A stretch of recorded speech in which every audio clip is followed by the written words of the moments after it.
It just from not just from like what people think they're getting, which they are getting, the increase in quality, the better designs, the flair, and the fact that I always say with German kitchens is it's a different suite of materials is the biggest way of describing it. That because it's all manufactured in one place, you can have a worktop and a splashback and a kitchen door made in the same material, where that offering is just not around or is not in English kitchens. Because contrary to what people think of English kitchens, there is no manufacturers of English kitchens.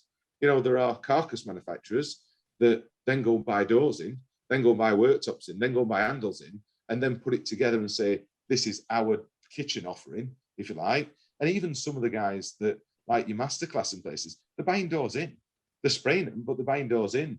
They're not bringing in raw materials into their factories and outputting finished kitchens. That's not what English kitchen manufacturers do.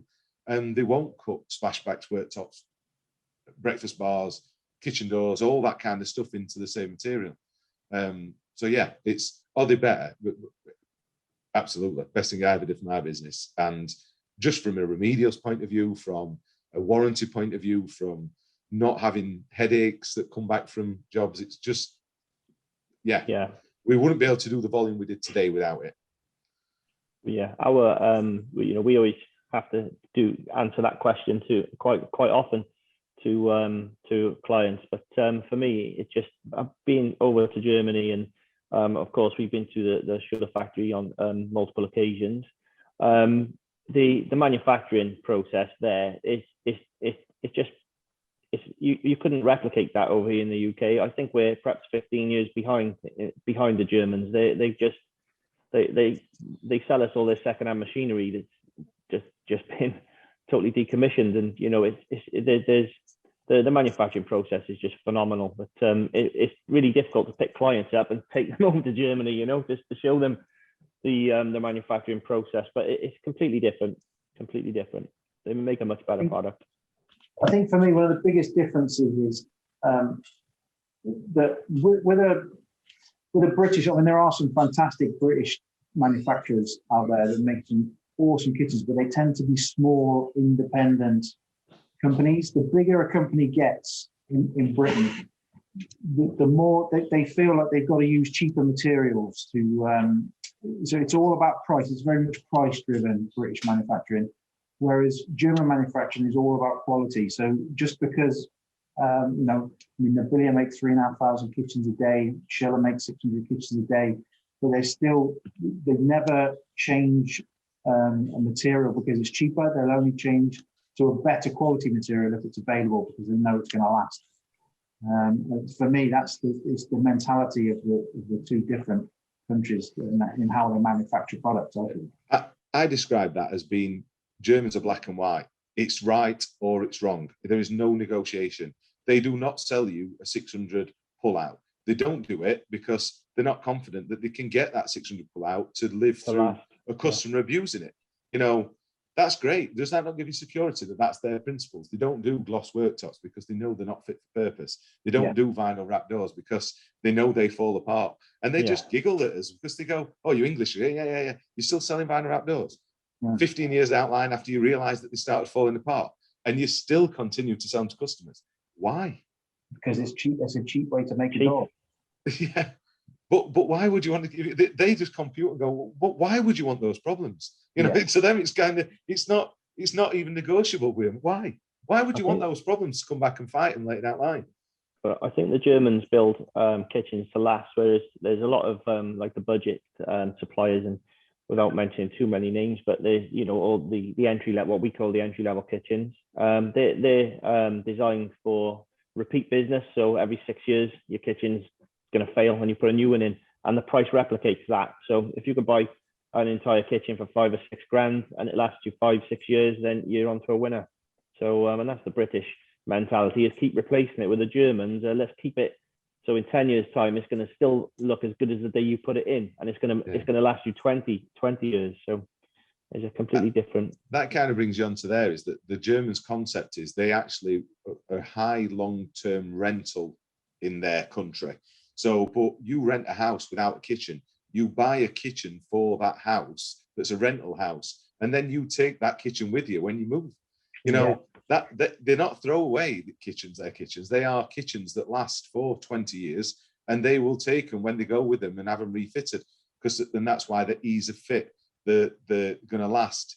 They do these conversion packs to convert from a 2-bed flat to a 3-bed flat. So you can actually buy the products that would convert you from one to the other.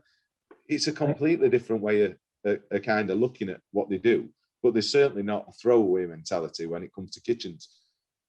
But we seem to be, as well in Britain, we seem to be transfixed on it's got to be fitted kitchen and a fitted bedroom where everything, you close all the gaps between the units and the walls and the ceilings. And whereas German design is very much, it's freestanding, really. A German kitchen is almost, it's a freestanding kitchen. It is fixed to the wall, but you don't use ornate cornice, and you know, it is a kitchen that you can just pick up and take to another property.